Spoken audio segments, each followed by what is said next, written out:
अस्सलाम वालेकुम दोस्तों, आज है ईद का तीसरा दिन और हम मौजूद हैं बैनुल अक़वामी सब्ज़ी मंडी इस्लामाबाद के टमाटर मार्केट में।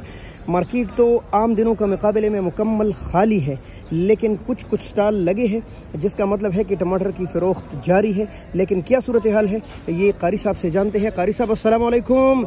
ये है कारी उमर भाई और इनके पास तो टमाटरों की माशाल्लाह पूरी रेलगाड़ी लगी रहती है। आज के दिन भी आम मंडी के मुकाबले में इनके पास टमाटर ज़्यादा है। इनसे रेट पूछते हैं। कारी साहब क्या हाल है आपका? सबसे पहले तो ईद मुबारक और इतना प्यारा मौसम भी मुबारक हो इस्लामाबाद का जी।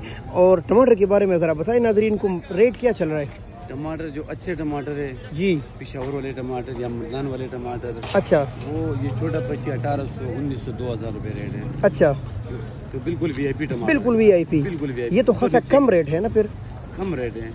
अच्छा, कम टमाटर आया हुआ है, मगर गाहक भी नहीं, लोग छुट्टी पे हैं, लोग छुट्टी पे, जिसकी वजह से रेट डाउन है। अच्छा, 5 किलो का क्या रेट चल रहा है? 5 किलो का जो अच्छे टमाटर था 700-750 रुपए दरी। बस ये तो एक दिन पहले 1500 रुपए दड़ी था, तो आज 700-750। भाई दोस्तों सुन रहे हैं आप, 700-750 रुपए तक दड़ी चल रही है इस वक्त हमारे खैबर पख्तूनख्वा के टमाटर के। ये कारी साहब के पास लगे हैं और वो कह रहे कि बेच रहा हूँ, और रेट आपने सुना, लेकिन गाहक नहीं है, लोग ईद के लिए गए हैं। और ये वो ग्राउंड है जो अक्सर हम रात को 2-3 बजे मुकम्मल टमाटर से पट रही होती है, तो आज कुछ भी नहीं है। चूँकि आज तीसरा दिन है ना, लोग गोश्त खा रहे होंगे। अगर गाहक होता जी तो ये टमाटर 3000 का भी नहीं मिलता, लेकिन गाहक नहीं है, गाहक नहीं है, तो वो तो बस ज़ाहिर है मार्केट कभी गाहक होता है कभी नहीं। वैसे बड़ी ईद को गाहक काफ़ी कम होता है, क्योंकि ईद से पहले मार्केट मुकम्मल शार्ट थी। अगर आप देख रहे थे ना, 3000-2500 रुपये तक जाली बिक रही थी।